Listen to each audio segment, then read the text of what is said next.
हाँ तो बच्चों, इससे पहले वाले जो लेक्चर था उसमें अपन ने डिस्कस किया था आइंस्टीन क्वांटम थ्योरी, यानी आइंस्टीन का क्वांटम सिद्धांत। तो उसको एक बार दोबारा रिवाइज कर लेते हैं अपन।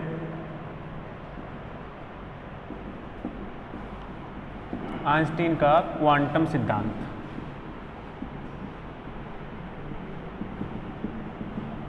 Einstein quantum theory. आइंस्टीन के क्वांटम सिद्धांत में ये था कि जो लाइट की जो एनर्जी होती है वो क्या होती है, कंटिन्यू फॉर्म में न होकर क्या होती है, स्मॉल पैकेट्स के फॉर्म में होती है। और उन पैकेट्स को अपन क्या कहते हैं, अपन फोटोन। और जो एक फोटोन है उसकी एनर्जी क्या होती है, E is equal h new. E is equal h new. यहाँ पर H क्या है, प्लांक कांस्टेंट। Planck constant. और ये न्यू क्या है, frequency of light. Frequency of light. ठीक है, ये इसकी थ्योरी हो गई। अब अपन डिस्कस कर रहे हैं photo electric equation, Einstein photo electric equation. Einstein की जो फोटो इलेक्ट्रिक इक्वेशन है, इसके द्वारा अपन क्या करते हैं, फोटो इलेक्ट्रिक इफेक्ट को एक्सप्लेन करते हैं। आइंस्टीन की प्रकाश विद्युत समीकरण।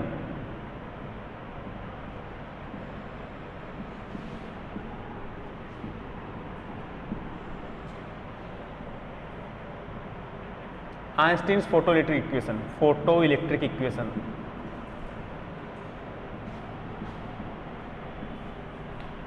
देखिए, आइंस्टीन की जो प्रकाश विद्युत समीकरण है उसमें क्या है कि सबसे पहले अपने ये डिस्कस किया कि यहां पर कोई एक मेटल प्लेट, मैं यहां पर लिख रहा हूं, ये जैसे कोई एक मेटल प्लेट हो गई। इस मेटल प्लेट के ऊपर क्या होगा, कोई लाइट इंसिडेंट होगी। कोई क्या होगी, लाइट इंसिडेंट होगी। जब यहां पर जो लाइट इंसिडेंट हो गई तो ये लाइट अपने साथ में कुछ एनर्जी लेके आएगी। ये लाइट क्या होगी, अपने साथ में कुछ एनर्जी लेके आएगी। तो जब ये लाइट अपने साथ कुछ एनर्जी लेके आएगी तो यदि इसकी फ्रीक्वेंसी न्यू है तो जो लाइट आ रही है उसकी एनर्जी क्या हो जाएगी, E is equal h new. जो लाइट आ रही है उसकी एनर्जी क्या हो जाएगी, E is equal h new. तो सबसे पहले जब ये लाइट यहां पर आएगी तो इस एनर्जी का कुछ पार्ट, इस एनर्जी का कुछ पार्ट क्या करेगा, यहां से इलेक्ट्रॉनों को इस मेटल सरफेस है उससे बाहर लेके आ जाएगा। सबसे पहले ये जो फोटोन के फॉर्म में जो एनर्जी आ गई, इस एनर्जी का कुछ पार्ट क्या होगा, यहाँ के जो इलेक्ट्रॉन है उस इलेक्ट्रॉन को मेटल सरफेस से बाहर ले आएगा। अब रिमेनिंग जो एनर्जी है वो क्या करेगा, जो मेटल सरफेस के ऊपर जो इलेक्ट्रॉन आ गए उसको काइनेटिक एनर्जी प्रोवाइड करवाएगा। क्या करेगा, मेटल सरफेस से जो बाहर इलेक्ट्रॉन आ गया उसको वो क्या करेगा, काइनेटिक एनर्जी प्रोवाइड कराएगा। और जब वो काइनेटिक एनर्जी प्रोवाइड कराएगा तो वो इलेक्ट्रॉन कहाँ पर आ जाएगा, एनोड के ऊपर आ जाएगा। कहाँ पर आ जाएगा, एनोड के ऊपर। ठीक है, यानी एक प्रकार से वही बात है। मान लीजिए आपके पास 100 रुपये है। क्या है, आपके पास 100 रुपये। तो यदि आपको 60 रुपये की वो चीज़ लेके आनी है, कोई एक कुछ ना कुछ आपको प्रोडक्ट लेके आना है, तो क्या करोगे आप, 100 में से 60 तो आपने क्या किए, दुकानदार को दिए। अब जो 40 रुपये आपके पास बच गए वो क्या करोगे, आप अपने लिए खर्च करोगे। उसी 40 रुपये के स्वार्थ से आप इस दुकान तक आ रहे हो परिवार वालों के कहने से। तो सेम वही है, 100 रुपये आपके पास यहाँ पर दो पार्ट में डिवाइड हो गए, 60 प्लस 40। तो वैसे ही यहाँ पर E is equal h nu energy आ गई। इस एच न्यू का कुछ पार्ट क्या करेगा, इलेक्ट्रॉन को बाहर ले आएगा और शेष जो एनर्जी वो क्या करेगा, इलेक्ट्रॉन को काइनेटिक एनर्जी प्रोवाइड करवाएगा। तो यहाँ पर देखिए, ये जो काइनेटिक एनर्जी है दो पार्ट में डिवाइड हो रही है। इसको मैं यहाँ पर लिख रहा हूं,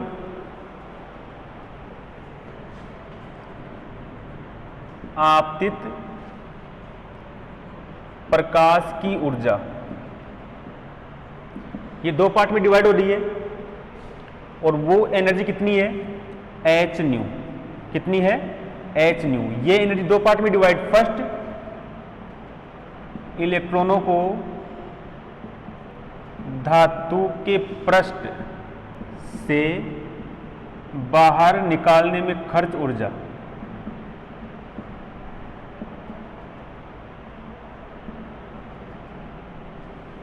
फर्स्ट पॉइंट से हो गई इलेक्ट्रॉनों को धातु के पृष्ठ से बाहर निकालने में खर्च ऊर्जा। तो उस कंडीशन में ये इलेक्ट्रॉन क्या हुआ, सरफेस के ऊपर आ गया। अब जो रिमेनिंग एनर्जी जो फोटोन की वो क्या करेगी, इस इलेक्ट्रॉन को काइनेटिक एनर्जी प्रोवाइड करवाएगी। तो प्लस उत्सर्जित इलेक्ट्रॉनों को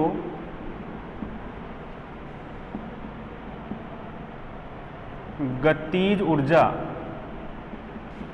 प्रदान करने में खर्च ऊर्जा।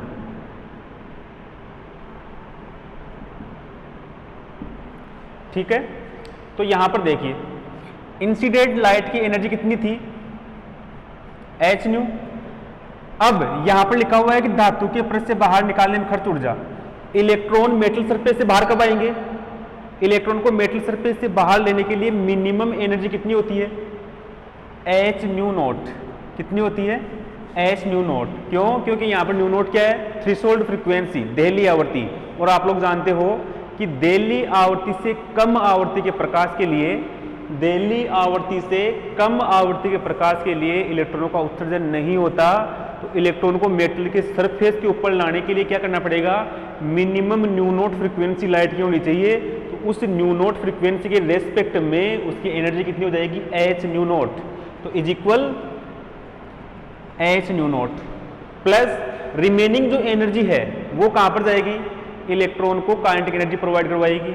अब जब इलेक्ट्रॉन को सरफेस के ऊपर बाहर लेने के लिए मिनिमम एनर्जी की रिक्वायर्ड है, तो मैक्सिमम एनर्जी कहां पर जा रही है, इलेक्ट्रॉन को काइनेटिक एनर्जी प्रोवाइड हो रही है। इसका मतलब इलेक्ट्रॉनों की काइनेटिक एनर्जी क्या होगी, maximum, plus half m v maximum square. दोबारा समझिए, इंसिडेंट जो लाइट है उसकी एनर्जी दो पार्ट में डिवाइड होगी। यहां पर आप इंग्लिश मीडियम वाले लिख सकते हो, energy of incident light is equal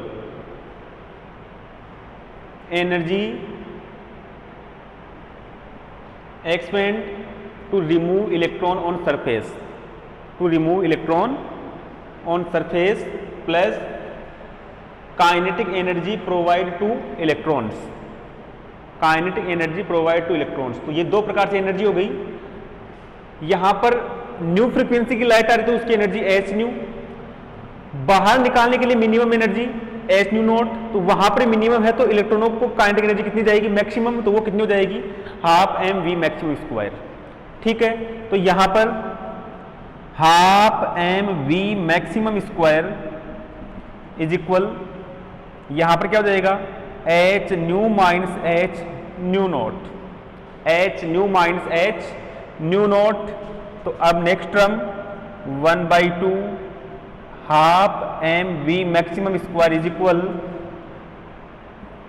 h constant common nu minus nu naught, nu minus nu not.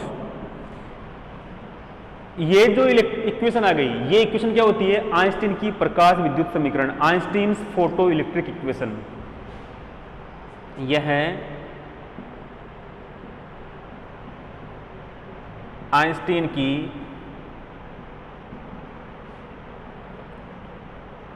प्रकाश विद्युत समीकरण है। This equation is known as Einstein's photoelectric equation, Einstein's photoelectric equation. अब देखिए,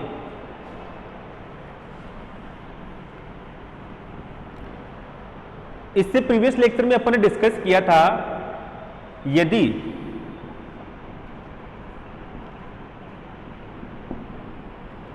निरोधी विभव स्टॉपिंग पोटेंशियल V नॉट हो तो if stopping potential V naught, then जो काइनेटिक एनर्जी थी, क्या थी, काइनेटिक एनर्जी, वो किसकी इक्विवेलेंट था, E V नॉट की इक्वल। क्या था, E V नॉट के इक्वल। तो ये वैल्यू यहां पर पुट कर दीजिए, तो इक्वेशन क्या हो जाएगी, then E V naught is equal h nu minus nu naught, h nu minus nu naught. तो आगे देखिए,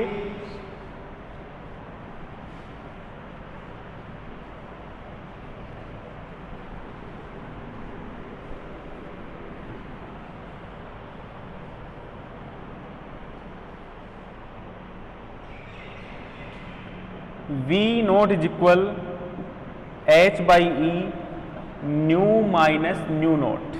ठीक है, ये इसको ऐसे कर दीजिए। चलो ठीक है,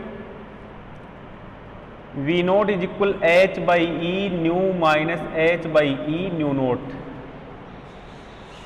इसको, इस इक्वेशन को चेंज करना अपन को equation of straight line,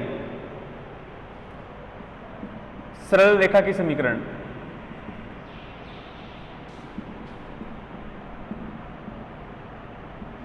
equation of straight line,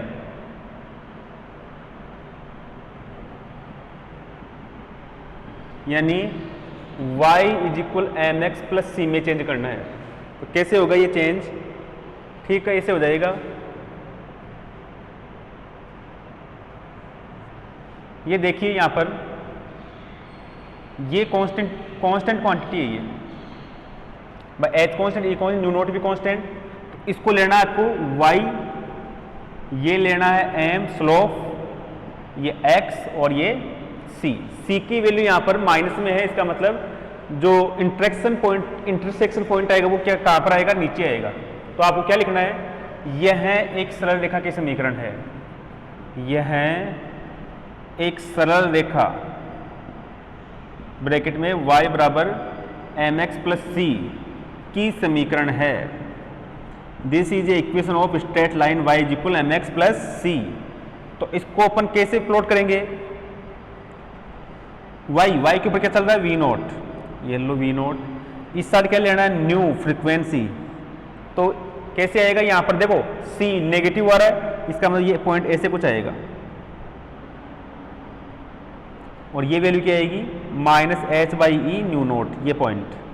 ठीक है, और इसका जो स्लोप आ रहा है m, वो कितना आ रहा है? h by E. कितना आ रहा है? h by E. ठीक है, तो इस इक्वेशन का यूज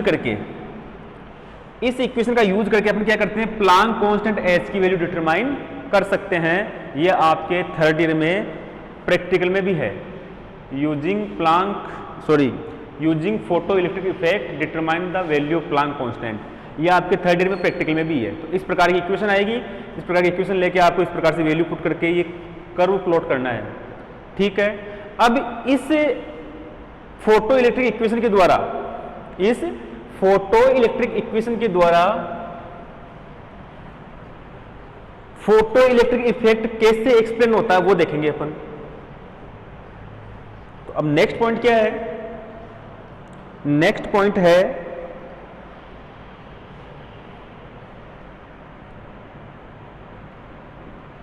आइंस्टीन के क्वांटम सिद्धांत द्वारा प्रकाश विद्युत प्रभाव की व्याख्या।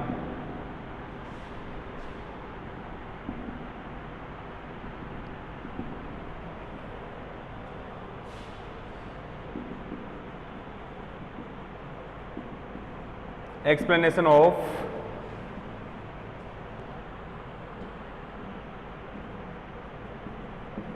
photoelectric effect by Einstein's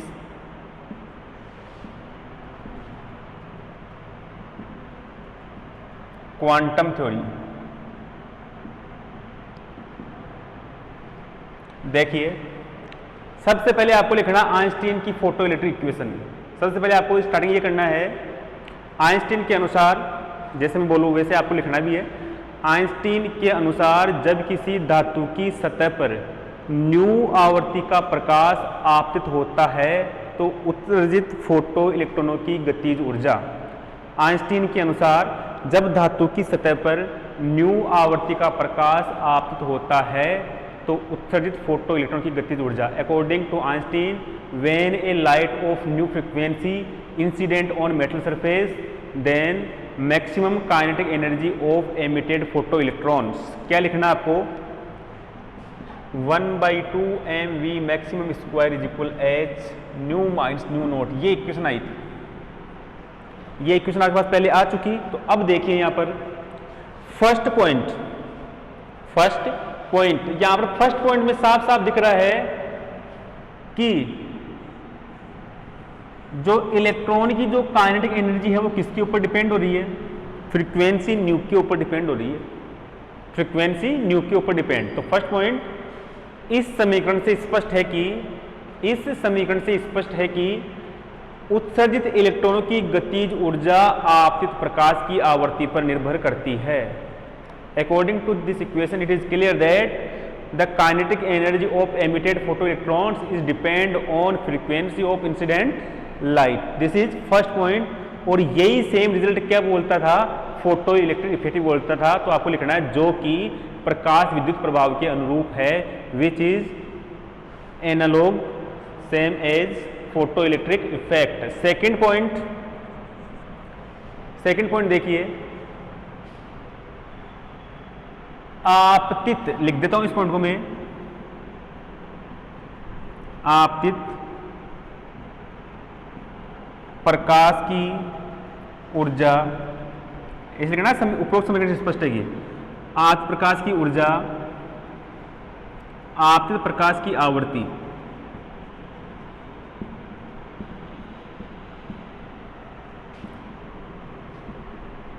देली आवृत्ति न्यू नॉट से अधिक होती है।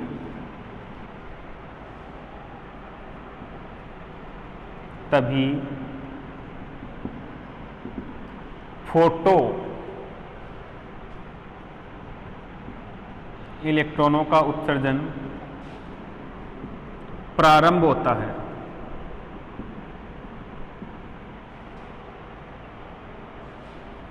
यदि new less than new not हो तो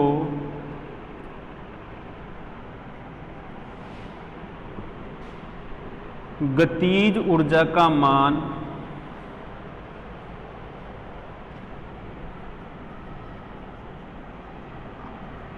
ऋणात्मक हो जाता है, जो कि असंभव है। क्या लिखना है, the intensity of incident light should be greater than new not because only in this situation emission of photoelectrons starts. If nu less than nu naught, then kinetic energy of electrons becomes negative which is impossible. क्यों? यदि आपके पास में new less than new not हो गया तो यहाँ पर ये वैल्यू क्या हो जाएगी, नेगेटिव। क्या हो जाएगी, नेगेटिव। और काइनेटिक एनर्जी कभी नेगेटिव नहीं होती, काइनेटिक एनर्जी कभी नेगेटिव नहीं होती, काइनेटिक एनर्जी हमेशा एक पॉजिटिव क्वांटिटी है। ठीक है, ये तो इसका मतलब ये भी प्रूफ है कि यदि न्यू नॉट फ्रीक्वेंसी से कम फ्रीक्वेंसी की लाइट एमिट्स होगी तो इलेक्ट्रॉन का एमिशन स्टार्ट नहीं होगा, जो कि फोटो इलेक्ट्रिक इफेक्ट के अकॉर्डिंग है, जो कि प्रकाश प्रभाव के अनुरूप है। और थर्ड पॉइंट ये बोलता है, आइंस्टीन की क्वांटम सिद्धांत भी यही बोलता है कि जैसे ही न्यू नॉट फ्रीक्वेंसी से अधिक फ्रीक्वेंसी की लाइट, जैसे ही न्यू नॉट आवृत्ति से अधिक आवृत्ति का प्रकाश धातु की सतह पर आपतित होगा, फोटो इलेक्ट्रॉनों का उत्सर्जन तुरंत प्रारंभ हो जाएगा, अर्थात इसमें कोई समय पश्चाता नहीं होगी। According to Einstein quantum theory, when a light of frequency greater than nu naught incident on metal surface, then just start emission of photoelectrons, that is there is no time lag in this process which is according to photoelectric effect, जो कि प्रकाश विद्युत प्रभाव के अनुरूप है। तो ये point हो गया। इस प्रकार से अपन इन 3-4 पॉइंट के द्वारा अपन एक्सप्लेन कर सकते हैं आइंस्टीन के क्वांटम थ्योरी से फोटो इलेक्ट्रिक इफेक्ट को एक्सप्लेन कर सकते हैं। ठीक है, अब नेक्स्ट पॉइंट देखिए। तो ये पॉइंट कंप्लीट हो गया।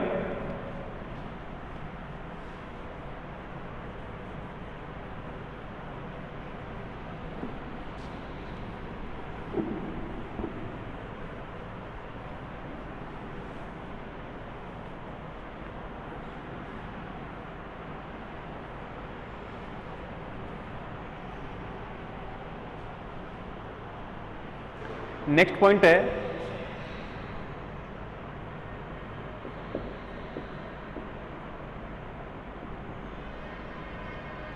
डी ब्रोगली परिकल्पना।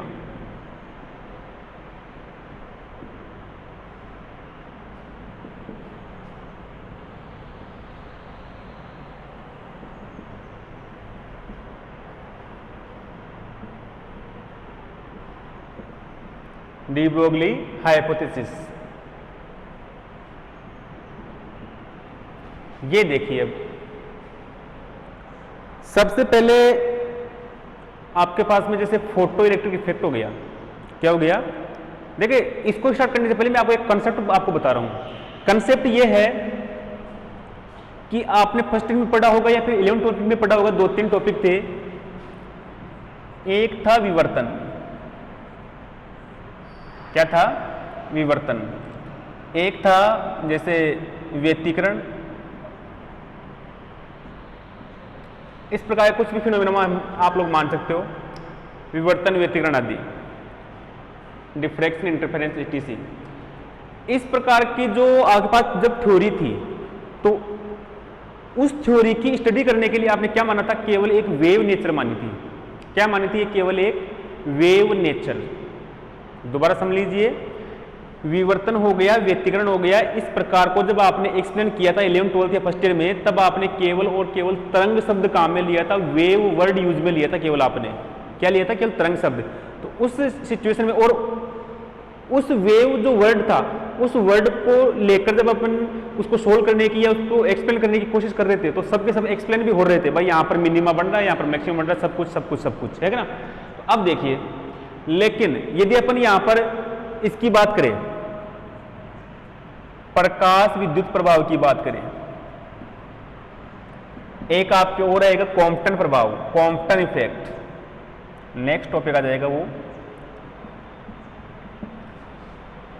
इनको यदि अपन जो लाइट आ रही थी उसकी केवल वेव नेचर मानते हैं, केवल वेव नेचर मानते हैं, तो ये एक्सप्लेन नहीं होता। ये एक्सप्लेन नहीं होता। ये एक्सप्लेन कब होता है? जब जो लाइट आ रही है उसकी एक पार्टिकल नेचर भी मानते हैं। क्या मानते हैं? एक पार्टिकल नेचर भी मानते हैं। और पार्टिकल नेचर मानने के बाद ही उसको क्या मानते हैं? एक फोटोन मानते हैं। और फोटोन की एनर्जी क्या मानते हैं अपन? E = h²। तो एक पार्टिकल कंसीडर कर लिया, पार्टिकल कंसीडर करने के बाद में उसकी एनर्जी E = h² कंसीडर कर ली, जिसको अपन क्या कहते हैं? फोटोन कहते हैं। ये कंसेप्ट लेके चलते हैं तो हमारे पास में ये दोनों इफेक्ट एक्सप्लेन हो जाते हैं। तो सीधी सी बात करूं, डिफ्रैक्शन और इंटरफेरेंस, इनमें मानते हैं अपन वेव नेचर। क्या मानते हैं अपन? तरंग प्रकृति, वेव नेचर। और ये जो है, इनमें अपन क्या मानते हैं? अपन पार्टिकल नेचर, पार्टिकल नेचर। ठीक है। कणीय प्रकृति, कण प्रकृति, ये दोनों हो गए। लेकिन किसी एक ही एक्सपेरिमेंट में, किसी एक ही एक्सपेरिमेंट में अपन दोनों को साथ इंक्लूड नहीं करते। दोनों को साथ इंक्लूड नहीं करते कि अपन इंटरफेरेंस या डिफ्रैक्शन को अपन पार्टिकल नेचर के द्वारा एक्सप्लेन करना चाहे तो वो नहीं होता। ऐसे ही फोटो इलेक्ट्रिक इफेक्ट और कॉम्पटन इफेक्ट को अपन वेव नेचर के द्वारा एक्सप्लेन करना चाहे तो वो नहीं होता। दोनों एग्जिस्ट करते हैं, लेकिन एक सेम एक्सपेरिमेंट पे दोनों एक साथ एग्जिस्ट नहीं करते, दोनों अलग अलग एग्जिस्ट करते हैं। यानी दोनों जो लाइट, तो इसका मतलब ये तो कंफर्म हो गया, इसमें भी लाइट का यूज ले रहे थे, इसमें भी लाइट का यूज ले रहे थे। दोनों में किसका यूज ले रहे थे अपन? लाइट का। तो लाइट की दो नेचर हो गई। एक कौन सी? Wave nature. एक कौन सी हो गई? Particle nature.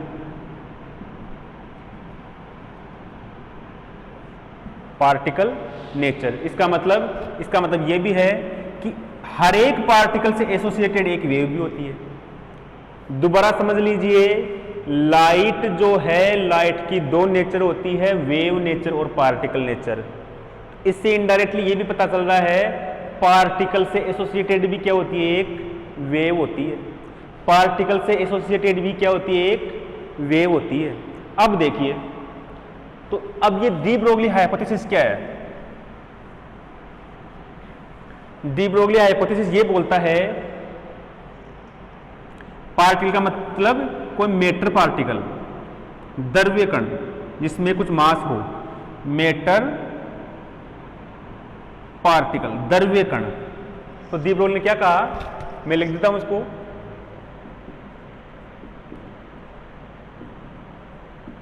डी ब्रोगली के अनुसार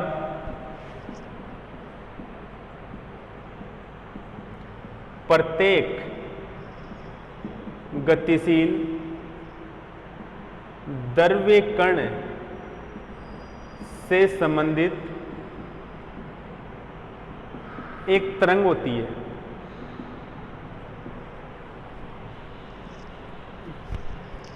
संबंधित एक तरंग होती है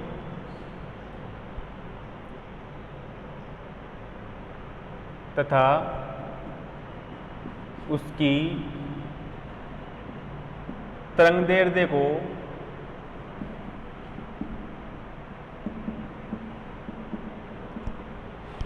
डी ब्रोगली तरंगदैर्ध्य कहते हैं।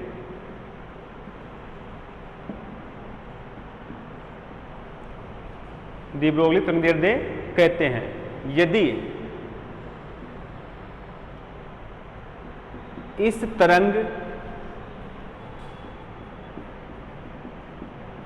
का संवेग p हो तो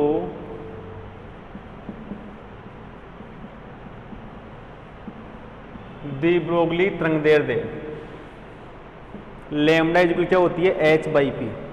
lambda is equal h by p. अब नेक्स्ट देखिए,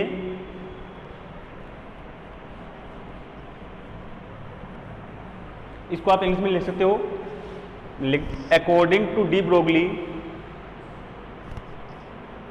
ए wave associate with every moving matter particle. According to de Broglie a wave associate with every moving mass particle and the wavelength of this wave is known as de Broglie wavelength. Wavelength of this wave is known as de Broglie wavelength. If momentum of this wave is p, then wavelength of de Broglie wavelength is given by, then wavelength of this wave is given by lambda is equal h by p. इसको अपन ऐसे भी कर सकते हैं, h by p is equal m v, p is equal m v. अब next देखिए, ये इक्वेशन यहां तक है। आगे अपन इसको एक्सप्लेन भी करेंगे। एक एक्सपेरिमेंट होगा, उस एक्सपेरिमेंट के द्वारा उसकी अपन इस वेव नेचर को एक्सप्लेन भी कर लेंगे, वेव नेचर को एक्सप्लेन भी कर लेंगे। देखिए आगे, ये यहां तक हो गया।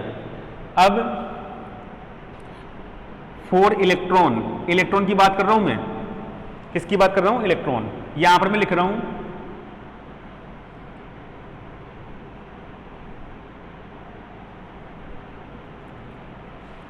उसकी जो काइनेटिक एनर्जी, काइनेटिक एनर्जी को अपन क्या लिखते हैं,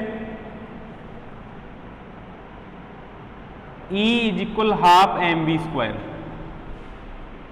काइनेटिक एनर्जी इलेक्ट्रॉन के लिए गतिज ऊर्जा E is equal half m v square. इसको अपन ऐसे कर लेंगे 1/2 एम वी स्क्वायर है हमारे पास में। इसको m से ऊपर नीचे मल्टीप्लाई कर दीजिए, m से ऊपर नीचे मल्टीप्लाई, तो E इज इक्वल 1/2 और ये m, P is equal m v होता है, तो इसको क्या लिख देंगे अपन, p स्क्वायर लिख देंगे। तो अब यहां से p स्क्वायर इज इक्वल क्या हो गया, 2me हो गया। ठीक है, अब P इज इक्वल क्या हो जाएगा, √2me, root of 2me, root of 2me। ये वैल्यू इस इक्वेशन 1 में पुट कर दीजिए, ये वैल्यू इस इक्वेशन 1 में पुट कर दीजिए। क्या लिखेंगे, सो फ्रॉम इक्वेशन 1 क्या हो जाएगा, ये lambda is equal h by, यहां पर वैल्यू पुट करनी है, root of 2me, root of 2me। अब नेक्स्ट,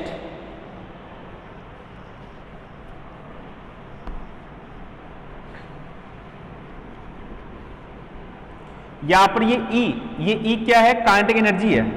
अब देखो, यदि इलेक्ट्रॉन के ऊपर V पोटेंशियल डिफरेंस अप्लाई करें, लिख देता हूं मैं ये यदि इलेक्ट्रॉन पर v विभवांतर आरोपित हो तो आप लोग जानते हो कि E इक्वल क्या होता है QV। Q यहां पर Q की जगह E यूज ले रहे हैं, चार्ज है, तो आपको क्या लिखना है, if V potential difference applied on electron then E equal QV यानी EV। ये वैल्यू यहां पर कर दीजिए, इसको मैं इक्वेशन 2 दे रहा हूं। So from equation 2 lambda is equal H by root 2m EV ये वैल्यू है भाई, ठीक है। फॉर इलेक्ट्रॉन के लिए वो पहले इलेक्ट्रॉन नहीं लिखना, यहां तक कंप्लीट डेरिवेशन है। इलेक्ट्रॉन है, प्रोटॉन है, न्यूट्रॉन है, वो अपन अब करेंगे, ठीक है। फॉर इलेक्ट्रॉन आप लोग जानते हो कि H की वैल्यू क्या होती है 6.62 10 to the power minus 34। 2 m की वैल्यू क्या होती है, mass of electron 9.1 10 to the power minus 31। Charge of electron 1.6 into 10 to the power minus 19। ये हो गया, और ये और क्या बचा हुआ है, रूट ऑफ v। ये जब इस इक्वेशन को सोल्व करेंगे तो इसकी वैल्यू आएगी 12.27 डिवाइड रूट v, और ये एंगस्ट्रम में आएगा। किसमें आएगा, एंगस्ट्रम में। 12.27 डिवाइड रूट v, और ये किसमें आएगा, एंगस्ट्रम में। एक मिनट,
हाँ तो देखिए यहां पर मैं एक इलेक्ट्रॉन के लिए सोल्व कर रहा हूं।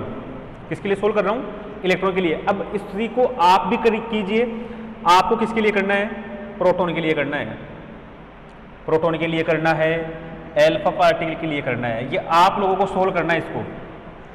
ये जो इक्वेशन है ना, इस इक्वेशन को मैंने किसके लिए सोल्व किया है, इलेक्ट्रॉन के लिए सोल्व किया है। आप और आपके सिलेबस में इलेक्ट्रॉन के लिए है, प्रोटॉन अल्फा पार्टिकल के लिए नहीं है, लेकिन फिर भी नॉलेज के लिए आप इसको प्रोटॉन और अल्फा पार्टिकल के लिए भी सोल्व कीजिए। प्रोटॉन के लिए आप लोग क्या लोगे, ये जो इसका जो मास है, मास अलग लेना है, वो भी 10 टू द पावर माइनस 27 या 28 के अप्रोक्स होता है, वो लेना है। और अल्फा पार्टिकल के लिए अलग लेना है। अल्फा पार्टिकल के लिए मास क्या होता है 2He4, ये होता है अल्फा पार्टिकल। तो यहां पर क्या लेना है, देखो आपको दो तो प्रोटॉन का मास लेना है, 2 न्यूट्रॉन का मास लेना है। प्रोटॉन का जो मास है उसका 2 गुना और न्यूट्रॉन का मास उसका 2 गुना, दोनों का सम करके फिर मास आपको यहाँ पर सब्स्टिट्यूट करना है। फिर देखिए क्या वैल्यू आती है अल्फा पार्टिकल के लिए। न्यूट्रॉन के लिए आएगा नहीं, क्योंकि न्यूट्रॉन के ऊपर पोटेंशियल डिफरेंस अप्लाइड नहीं होगा। तो ये आ गया हमारे पास में। अब देखिए ये जो अपन ने जो डेरिवेशन किया है वो किसके लिए किया है, relativistic motion, non relativistic motion के लिए किया है।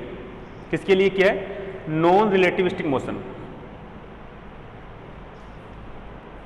ये जो इक्वेशन है वो किसके लिए है, फॉर नॉन रिलेटिविस्टिक मोशन,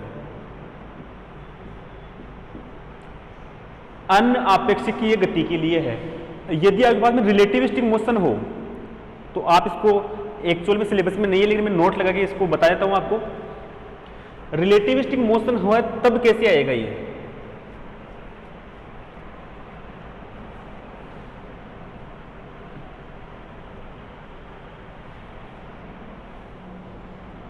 तो note for relativistic motion.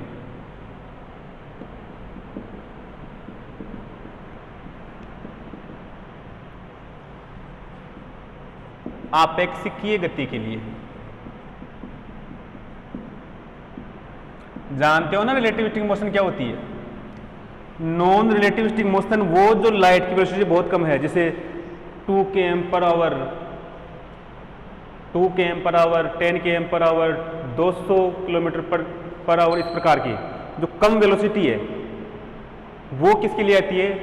Non relativistic motion के लिए। लेकिन यदि आपके पास में क्या हो जाए, velocity equivalent to velocity of light हो जाए, हायर ऑर्डर की जो वेलोसिटी है वो किस में लेते हैं अपन? रिलेटिविस्टिक मोशन के अंदर लेते हैं। तो आप लोग जानते हो सेकेंडरी में आपने पढ़ा था कि जब रिलेटिविस्टिक मोशन होगी, क्या होगी? रिलेटिविस्टिक मोशन होगी तो उस कंडीशन में जो एनर्जी है, क्या है? एनर्जी वो क्या हो जाती है? E इज इक्वल, इक्वेशन पढ़ी हुई है, E square is equal P² C² plus m0 square C4। ये आपके पास में लिख देता हूं मैं इसको, आपेक्षिकीय गतिज ऊर्जा समीकरण। आपेक्षिकीय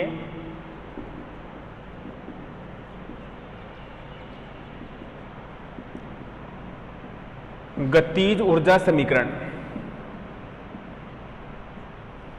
ठीक है? क्या थी ये? E square is equal P² C² plus आपेक्षिकीय ऊर्जा समीकरण।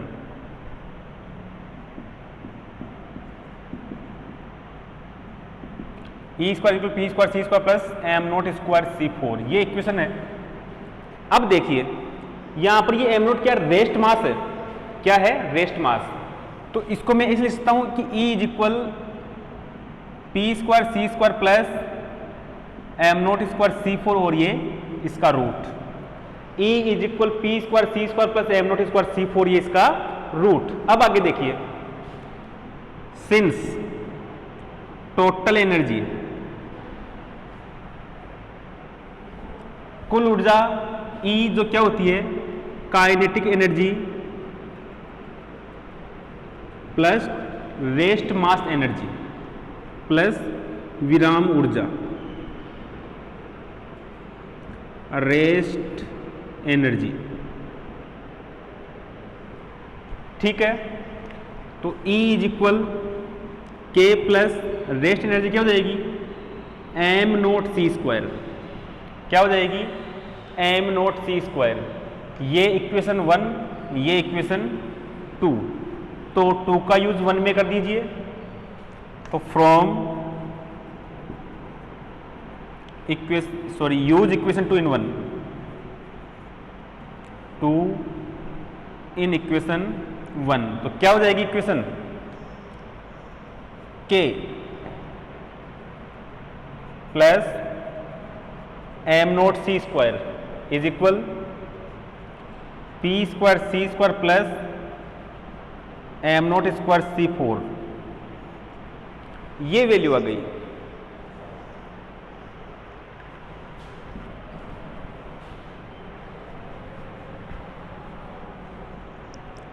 अब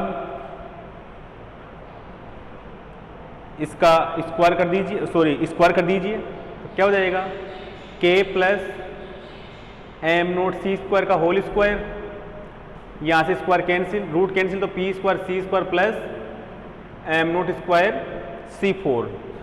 इसका स्क्वायर क्या हो जाएगा? K² plus 2K m0 C² plus m0 square C4, ये वैल्यू आ गई भाई, is equal P² C² plus m0 square C4, m0 square C4। तो यहां पर ये क्वांटिटी दोनों साइड क्या हो जाएगी? Cancel out. तो अब क्या बच रहा है आपके पास में? K² plus 2K m0 C² is equal P² C²। तो यहां से वापस इसका रूट कीजिए, तो क्या हो जाएगा? PC की वैल्यू क्या जाएगी?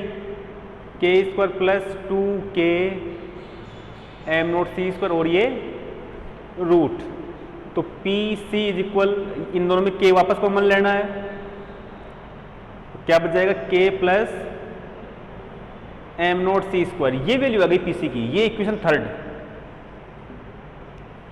ये इक्वेशन थर्ड। अब देखिए सिंस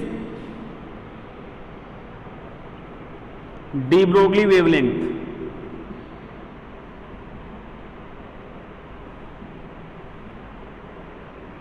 डी ब्रोगली वेवलेंथ क्या होती है, ये lambda is equal H by P, H by P. तो अब इसको सी से ऊपर नीचे मल्टीप्लाई कर दीजिए। क्या करना है, सी से ऊपर नीचे मल्टीप्लाई, और किसका यूज करना है, इक्वेशन 3 का यूज यहां पर कर दीजिए।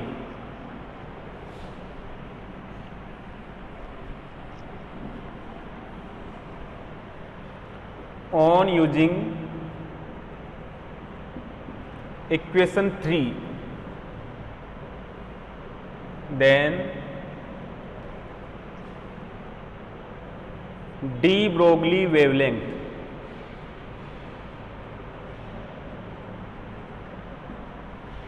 फॉर रिलेटिविस्टिक मोशन,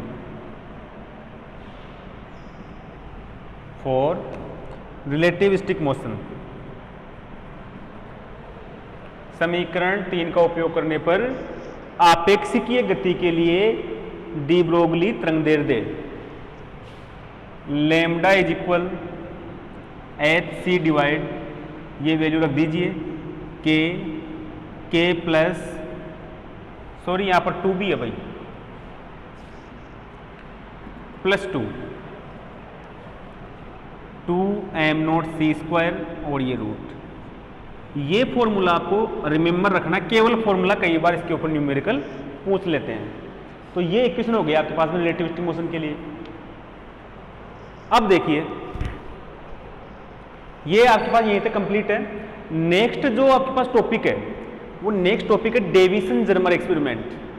ये आपका पहले पढ़ा हुआ होगा 11th में या 12th में, डेविसन जर्मर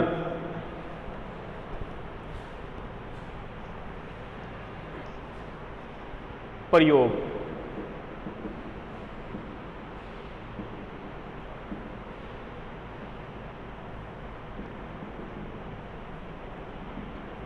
एक्सपेरिमेंट, ये जो डेविसन जर्मर एक्सपेरिमेंट, इससे नेक्स्ट लेक्चर में अपन करेंगे, क्योंकि बहुत बड़ा टॉपिक है तो अभी कंप्लीट हो नहीं पाएगा। डेविसन जर्मर जो एक्सपेरिमेंट है वो क्या होती है कि कोई एक हमारे पास में इलेक्ट्रॉन गन होती है। क्या होती है, एक इलेक्ट्रॉन गन। तो उस इलेक्ट्रॉन गन को अपन क्या करते हैं, उस इलेक्ट्रॉन गन से मूविंग इलेक्ट्रॉन ऑब्टेन करते हैं, और उस मूविंग इलेक्ट्रॉन को अपन क्या करते हैं, एक निकिल क्रिस्टल होता है, निकिल क्रिस्टल के ऊपर ऑब्टेन करते हैं, वहां से उसका क्या होता है, डिफ्रैक्शन, विवर्तन होता है, और उस डिफ्रैक्टेड इलेक्ट्रॉन जो आएंगे हमारे पास में, क्या आएंगे, डिफ्रैक्टेड इलेक्ट्रॉन। उन डिफ्रैक्टेड इलेक्ट्रॉन की इंटेंसिटी मेजर करके उसकी इलेक्ट्रॉन की ड्यूअल नेचर कौन सी, वेव नेचर और पार्टिकल नेचर को अपन ऑब्टेन कर लेंगे। तो ये यहां तक की कहानी कंप्लीट है। अब इस dual nature experiment, dual nature को एक्सप्लेन या प्रूफ करने के लिए नेक्स्ट आएगा डेविसन जर्मर एक्सपेरिमेंट, जिसको अपन नेक्स्ट लेक्चर में करेंगे। तो एक बात यहाँ पर मैं आपको बोल देना चाह रहा हूँ कि यहाँ पर जो हमारे पास में ये जो बुक चल रही है बीएससी थर्ड ईयर में, क्वांटम मैकेनिक्स एंड स्पेक्ट्रोस्कोपी, ये जो आपके पास जो बुक है या ये जो पेपर है, इस पेपर इसको आप अच्छी तरह पढ़िए। क्यों? क्योंकि यदि आपका ये पेपर अच्छी तरह कवर हो गया तो आपकी थर्ड ईयर में चलती है फिजिकल केमिस्ट्री। क्या चलती है? Physical chemistry. फिजिकल केमिस्ट्री की भी लगभग 2-2.5 यूनिट इसी से कंप्लीट हो जाती है। फिजिकल केमिस्ट्री की लगभग 2 से 2.5 यूनिट इसी से कंप्लीट हो जाती है, और सेम टू सेम सिलेबस आपकी फिजिकल केमिस्ट्री में चलता है। तो आप इस क्वांटम मैकेनिक्स को अच्छे प्रकार से पढ़िए, क्योंकि क्वांटम मैकेनिक्स यदि आपके समझ में आएगी ना, थर्ड ईयर की यदि क्वांटम मैकेनिक्स समझ में आएगी तो ही आपके फिजिकल क्वांटिटी समझ में, वो फिजिकल केमिस्ट्री समझ में आएगी। ठीक है। और साथ में ये जो थर्ड ईयर की जो क्वांटम मैकेनिक्स के मैं आपको बता रहा हूँ मोस्ट इंपॉर्टेंट है, क्योंकि एक हायर एजुकेशन के लिए भी ये मोस्ट इंपॉर्टेंट है। आप एमएससी करोगे या फिर हायर एजुकेशन में जो भी आप करोगे, वहाँ पर आपको क्वांटम जो सब्जेक्ट है वो लगभग हर क्लास में मिलेगा, और जो बीएससी थर्ड ईयर है, बीएससी थर्ड ईयर का काफ़ी पोर्शन वहाँ पर आपको मिलने वाला है, काफ़ी पोर्शन वहाँ पर मिलने वाला है। तो यहाँ का एक प्रकार से ये मैं कहूँ कि बीएससी थर्ड ईयर एक कि क्वांटम, आपका जो क्वांटम का जो बेस है, क्वांटम का बेस है, क्वांटम का बेस करने का सबसे अच्छा यहाँ पर प्लेटफॉर्म है। तो आपका क्वांटम का सबसे बेस अच्छा यहीं से तैयार होगा।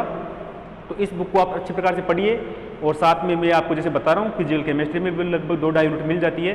तो आपकी लगभग इस बुक को पढ़ने से लगभग 1.5 बुक पूरी हो जाएगी, 1.5 पेपर आपका कवर हो जाएगा, जो कि बहुत अच्छा आपके लिए। ओके, नेक्स्ट टॉपिक अपन नेक्स्ट लेक्चर में करते हैं। Thank you.